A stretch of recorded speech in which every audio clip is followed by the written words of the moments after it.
Hello. आप सभी विद्यार्थियों का हमारे easy study with Raju YouTube channel पर स्वागत है।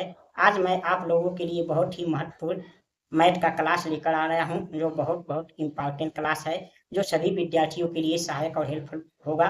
यानी वो कक्षा 6 से लेकर 12वीं तक विद्यार्थी और या किसी प्रतियोगी परीक्षाओं की तैयारी करने वाले विद्यार्थियों के लिए भी ये हेल्पफुल होगा, यानी सहायक होगा। क्लास शुरुआत करने के पहले मैं आप लोग से प्रार्थना करना चाहता हूँ, यानी रिक्वेस्ट करना चाहता हूँ कि आप लोग अधिक से अधिक संख्या में हमारे easy study with Raju YouTube channel को सब्सक्राइब करिए और मैथ के अच्छा ज्ञान सीखिए, यानी मैथ आसानी, नियम और स्थाइज पढ़िए। यदि आप लोग मैथ में कमज़ोर हैं या इंग्लिश में कमज़ोर है तो आप लोग से प्रार्थना और निवेदन है कि आप लोग हमारे चैनल से जुड़िए, हमारे easy study with Raju YouTube channel को सब्सक्राइब करिए और आपको यहाँ अवश्य सहायता मिलेगा। चलिए हम अपने क्लास को प्रारंभ करते हैं, जो बहुत महत्वपूर्ण मैथ का क्लास है। देखिए, आज के क्लास में हम पढ़ेंगे अधिकतम संख्याओं का योगफल। अधिकतम संख्याओं का मतलब जो 50 संख्या, 20 संख्या, 100 संख्या, 1000 संख्या, 2000 संख्या, यदि हमें जोड़ना हो तो कैसे जोड़ेंगे, इसको हम अधिकतम संख्या का योगफल कह सकते हैं। छोटी छोटी संख्याओं का जोड़ तो हम आसानी से निकाल लेते हैं, लेकिन जब लगातार कई संख्या हजारों में, सैकड़ों में, 50 संख्या एक ही बार जोड़ना होता है तो बहुत टाइम लगता है। इसलिए हम इसे आसान ट्रिक द्वारा हल करेंगे कि कैसे इसे आसानी से जल्द से जल्द इसे हम योगफल इसका ज्ञात कर लेंगे। चलिए देखते हैं हम अपने प्रश्न नंबर 1 को। देखिए, हमारा प्रश्न नंबर 1 है 100 संख्याओं का योगफल ज्ञात करें। अब मान लेते हैं आप लोगों को लगातार 100 संख्याओं को योग ज्ञात करने के लिए बोले कि आप कैसे जोड़ेंगे। अब लिखना पड़ेगा 1 2 3 4 5 6 7 8 9 10 11 12 ऐसे ऐसे 100 करके प्लस प्लस करके सब 100 की गिनती लिखना होगा, तब जोड़ना होगा। तो इसमें आपका बहुत समय वेस्ट जाएगा, यानी समय बहुत अधिक लगेगा और शायद अच्छे से जोड़ पाए या ना जोड़ पाए इसका भी कोई गारंटी नहीं है। इसलिए हम इसे एक आसान ट्रिक द्वारा जल्द से सेकंडों में हल करने का नियम आपको बताते हैं। चलिए देखते हैं। अब लिखेंगे हल। क्या लिखेंगे? मैथ में यहाँ हल लिखा जाता है या इंग्लिश में सॉल्व भी लिखा जाता है। अब देखिए, अब इसका लगातार लगातार चूंकि ये होता है, चूंकि लगातार n तक की संख्याओं का योगफल संख्याओं का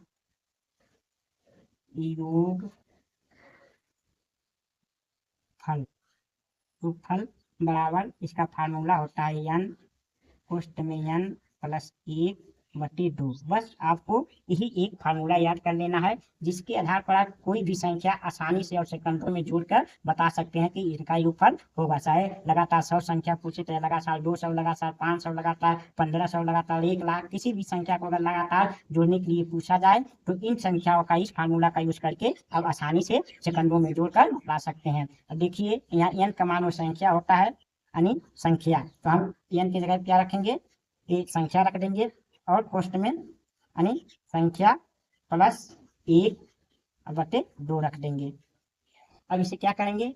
ये 2 से कट जाएगा, 2 पर से 10 हो गया और इसे हम जोड़ लेंगे तो बराबर होगा, यानी 50 और गुणे 101 बच जाएगा, 101 बच जाएगा। अब इसमें 5 का हम गुणा कर देंगे, 5 का नाम 5, 5 5 का नाम 5, ये 0 ऐसे लिख दी तो हमारा क्या हो गया? 5050 हो गया इसका आंसर। यानी यदि आप 1 से 100 तक लगातार गिनती को जोड़ेंगे प्लस प्लस लगाकर तो 5050 आएगा और वो बहुत समय लगेगा। अब इसी तरह आप हजारों का लगा सकते हैं, 1500 का लगा सकते हैं, कुछ भी लगा सकते हैं, आसानी से आप हल कर सकते हैं। बस ये फार्मूला आपको याद रख लेना है। अब चलिए हम देखते हैं अपने दूसरे प्रश्न को।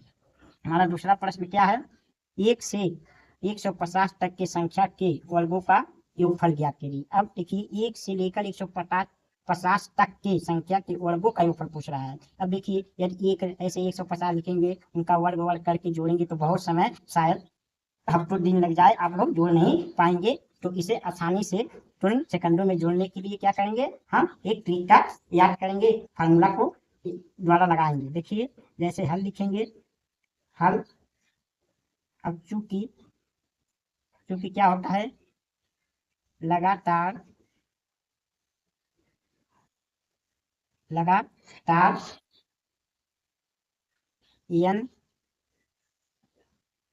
n तक की संख्याओं संख्याओं की वर्गों का योगफल, वर्गों का योगफल,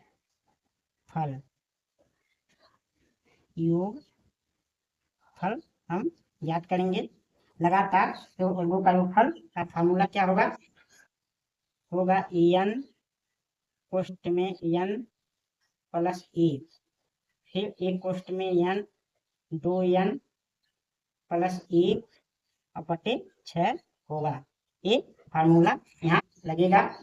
देखिए n का मान हम रखेंगे, यानी 1 से 50 तक है, यानी 50 150 संख्या है, तो 150 कोष्ठ में 150 प्लस 1, फिर इस कोष्ठ में 2 गुणे 150 और धन 1, इस प्रकार हम लिखेंगे, बटे 6 लिखेंगे, बटे 6।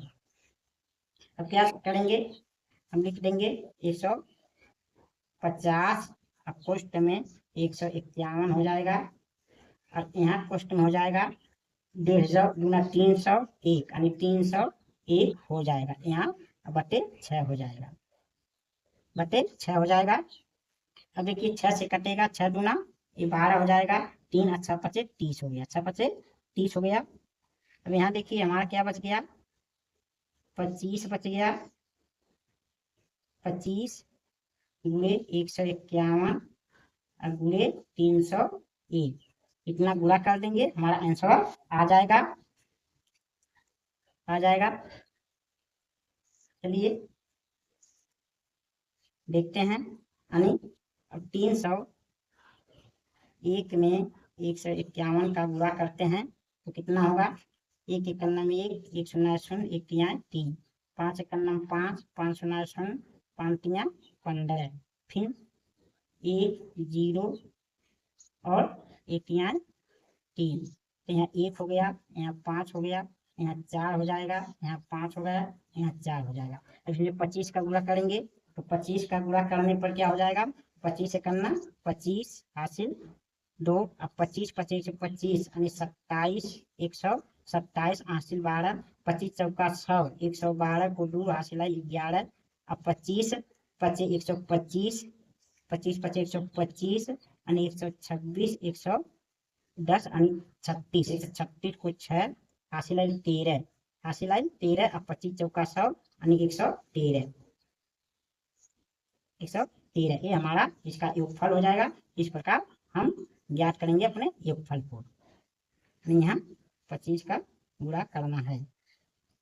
तो इस प्रकार आप कोई भी संख्या, लगातार संख्या का, यदि आपके वर्गों का लगातार संख्या का वर्ग करके योगफल निकालना है तो इस फार्मूले द्वारा आप सेकंडों में लगा सकते हैं। लगातार n तक की संख्याओं का योगफल, वर्गों का योगफल, n उसमें n प्लस 1, उसमें 2n प्लस 1 बटे 6 वाला फार्मूला लगा सकते हैं। अब हम देखते हैं अपने अगले प्रश्न को। हमारा अगला प्रश्न है, हमारा अगला प्रश्न है, लगातार 90 तक की संख्याओं के घनों का योगफल ज्ञात कीजिए। अब ये क्या फार्मूला होता है, चूंकि लगातार n तक की संख्याओं के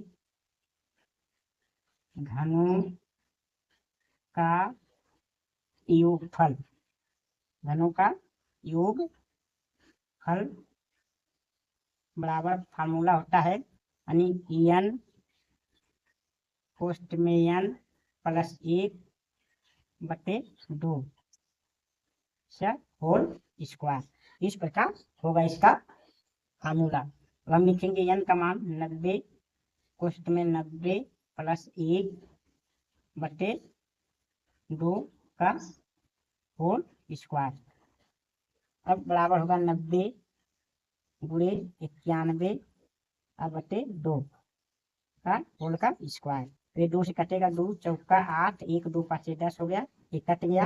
अब इसका हम गुणा कर लेंगे, यानी 91 में 45 का गुणा करेंगे तो क्या आएगा, 5 एक 5, अब 5 9 45 और 4 एक 4, 4 9 36, यानी बटे 5 9 10 के 0 3 4, कितना आ गया, यानी 4 9 5 इतना आ गया वर्ग। अब इसका वर्ग मतलब इसका गुणा इसी में करेंगे ऐसे 40 95 का गुणा कर देंगे। अब इसका गुणा करेंगे तो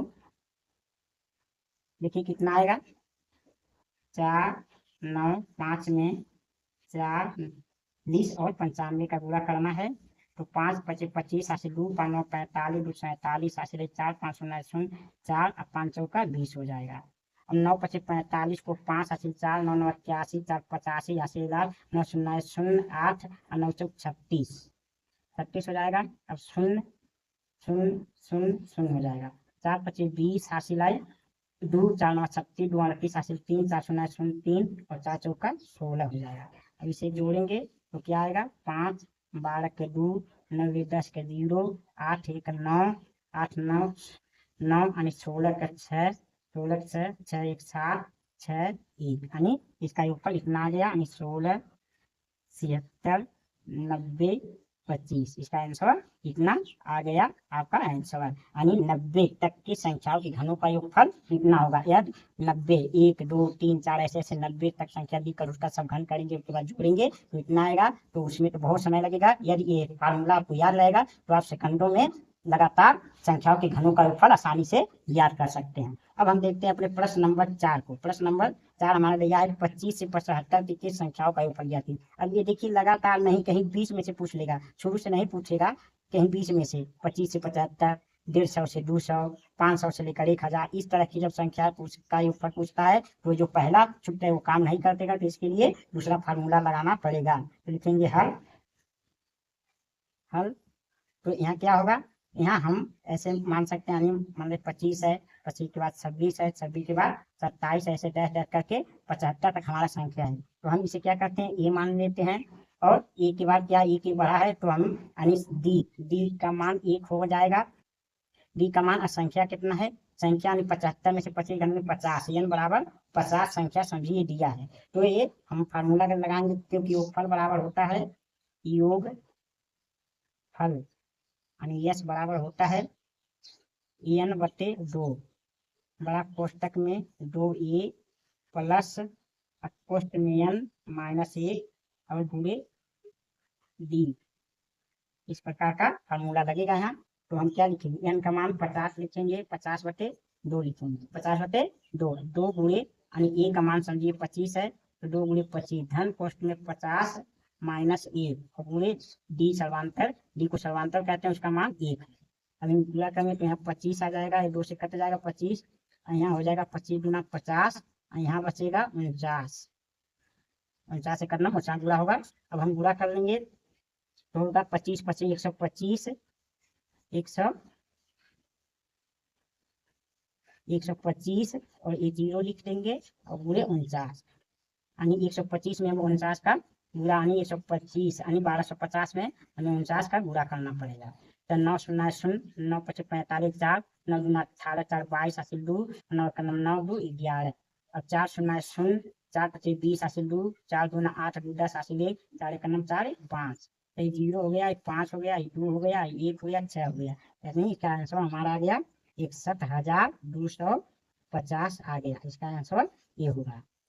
ऐसे ऐसे संख्याओं का योगफल हम इस प्रकार ज्ञात करते हैं यानी कहीं 20 से पूछ ले यानी 50 से 75 तक 125 से 100 250 तक ऐसे जब 20 में पूछ लेगा तो ये हमें फार्मूला याद रखना है कि यस बराबर एन बटे 2 कोष्ट में 2a प्लस एन माइनस 1 गुणे डी होता है। यहाँ जो पहली संख्या होती है ऐसे लिख लेते हैं उसको ए माना जाता है, जो क्रम इसमें बढ़ा रहता है फिर समांतर डी 1 माना जाता है और जो अंतिम संख्या दिया रहेगा उसके 25 घटा देंगे यानी उसको जो बचेगा वो एन का मान हो जाएगा, ये फार्मूला लगेगा। हम देखते हैं अधिकतम संख्या के योगफल पर कुछ अन्य प्रश्नों के उदाहरण देखते हैं कि कुछ और प्रश्न महत्वपूर्ण प्रश्न को देखते हैं अपने अगले प्रश्न 5 को। यानी हमारा प्रश्न नंबर 5 क्या कह रहा है 1 से 50 तक के सम संख्याओं का योगफल बताओ यानी 1 से 50 तक।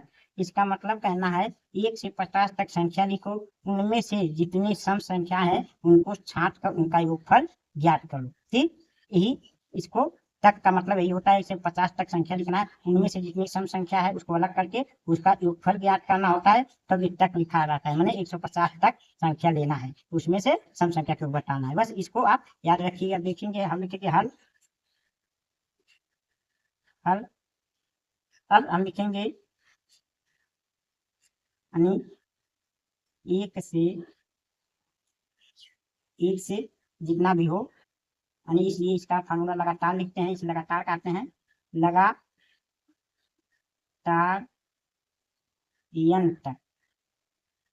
n तक की सम संख्याओं का योगफल, सम संख्याओं का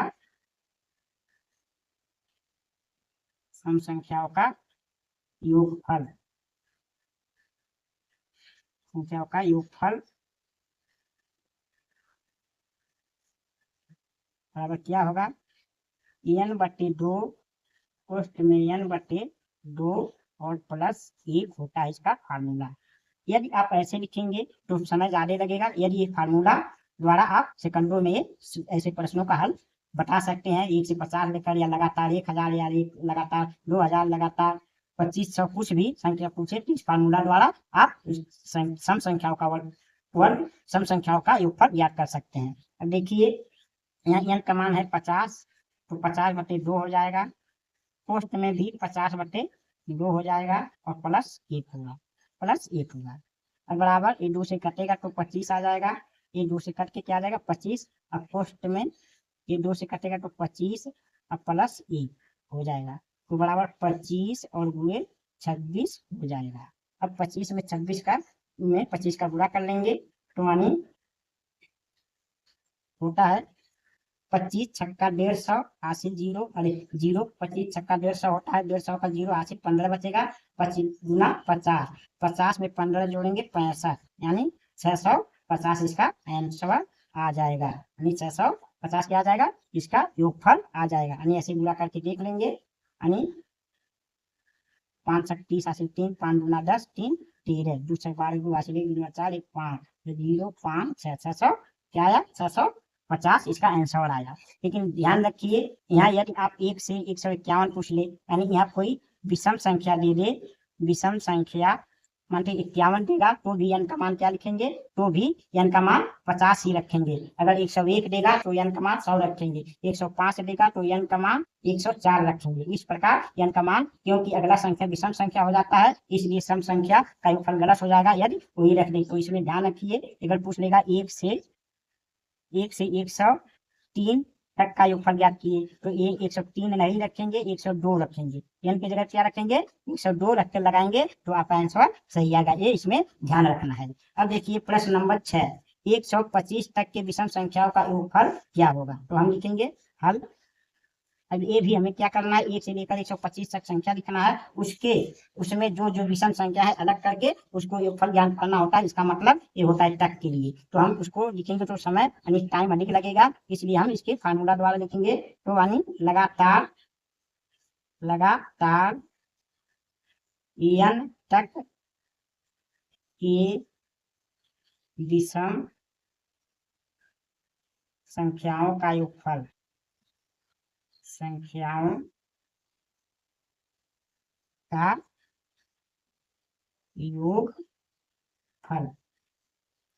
योगफल का फार्मूला होता है यानी n + 1/2 का होल स्क्वायर होता है, ये होता है इसका फार्मूला।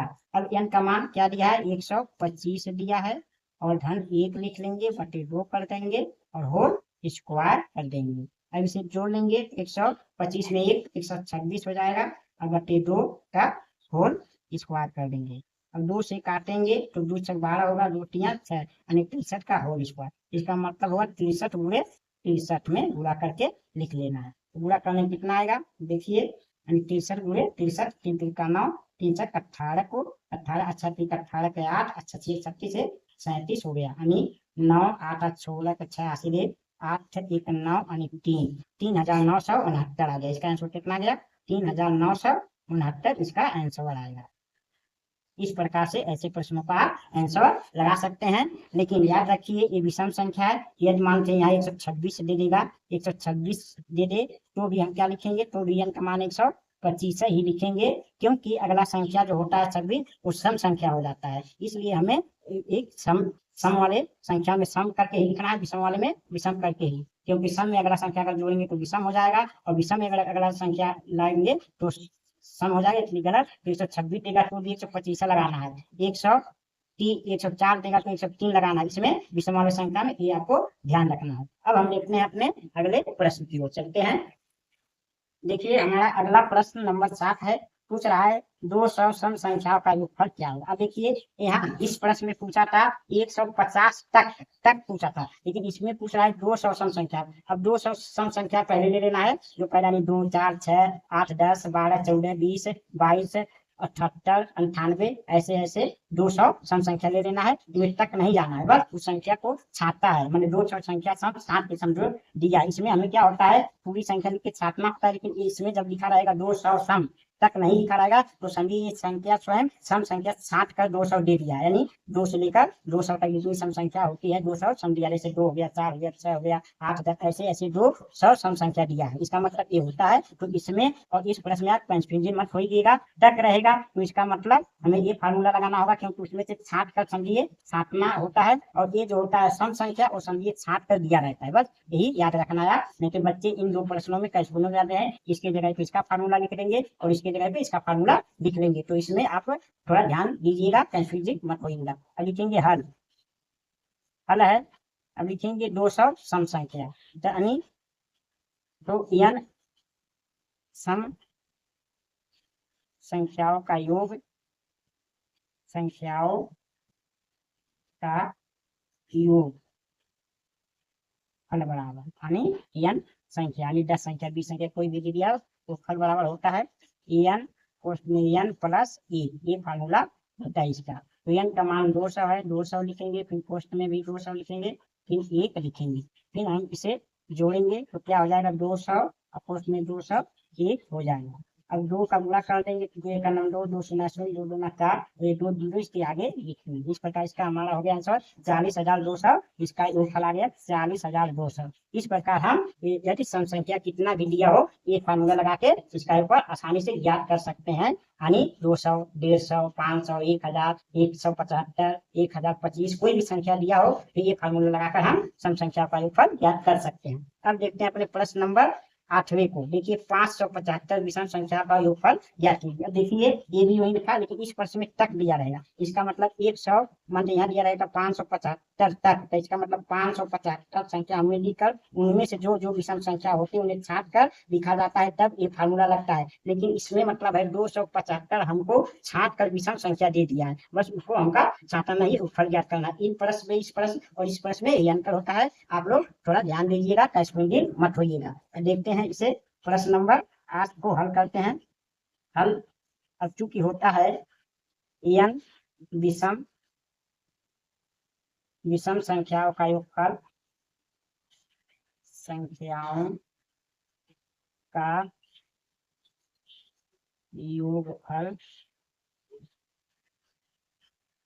योगफल बराबर क्या होता है n स्क्वायर, ये होता है क्या n स्क्वायर होता है, n स्क्वायर समझिए, से कोष्टक मार्क करिए, ऐसे लिख दीजिए n स्क्वायर, इसका क्या होता है n स्क्वायर। तो n का मतलब क्या है 575, तो 575 का स्क्वायर, तो इसका मतलब 575 गुणे 575 ही होगा, 575 गुणे 575। अब इसका हम गुणा कर देंगे, 575 में 575 का गुणा करेंगे तो 5 25 25 80 2 5 7 35 2 37 80 3 5 25 25 3 28 हो जाएगा, 7 25 35 80 3 7 7 7 3 52 5 7 25 35 35 5 40 हो जाएगा, फिर 5 का तो 5 7 8 और 2 हो जाएगा, फिर ऊपर वाला अंक तो 5 12 के 2 15 1 16 6 9 1 10 के 0 12 1 13 3 और 2 1 3, यानी हमारा आंसर क्या आ गया 33 इकाई 2.5 सैकड़ा हजार 10 लाख 3,30,000 3,30,625 इसका आंसर आ गया। इस प्रकार हम ऐसे प्रश्नों का हल हम कर सकते हैं, इस प्रकार ऐसे प्रश्नों को हल कर सकते हैं कि यानी 575 विषम संख्याओं का योग, 1000 विषम संख्याओं का योग, 105 विषम संख्या, कोई भी संख्या पूछे तो ये फार्मूला याद रखिएगा। बस इन दोनों प्रश्नों में कॉरेस्पोंडिंग तक रहेगा तब तो ये फार्मूला लगेगा, ये अगर तक नहीं रहेगा, विषम रहेगा तो ये फार्मूला लगेगा। उसी प्रकार सम संख्या में तक रहेगा तो ये फार्मूला, और सम संख्या केवल रहेगा तो ये फार्मूला। तो ये सम और विषम में आप कॉरेस्पोंडिंग नहीं होगा। मुझे आशा है कि ये योगफल का मैथ का क्लास आप लोगों को बहुत अच्छा लगा होगा। आप लोग को यदि ये क्लास अच्छा लगा हो, यदि समझ में आया हो, तो आप लोग हमारे वीडियो का ढेर लाइक करिए, हमारे वीडियो को शेयर करिए, ताकि ये हमारा वीडियो अधिक लोगों तक पहुंच सके और हमें सहयोग मिल सके आप लोगों का। और आप लोग की रिक्वेस्ट है बार बार कि आप लोग हमारे easy study with Raju YouTube channel को सब्सक्राइब करिए और हमारे easy study with Raju YouTube channel से जुड़िए और अपना सहयोग दीजिए। और यदि आप मैथ में और इंग्लिश में कमजोर है तो मैं अवश्य प्रार्थना करता हूं कि आप लोग अवश्य जुड़िए, क्योंकि हम इसे आसान भाषा में आसान तरीके से आप लोग को बेसिक से मैथ और इंग्लिश इस चैनल पर पढ़ाना शुरू किया हूं। यदि आप लोग का सहयोग मिलेगा तो मेरा मनोबल बढ़ेगा और आगे भविष्य में आप लोगों के लिए और अच्छे मैथ और इंग्लिश का क्लास लेकर आऊँगा। आप लोग से हमारा मुलाकात अगले वीडियो में होगा। तब तक के लिए आप लोगों का बहुत बहुत धन्यवाद।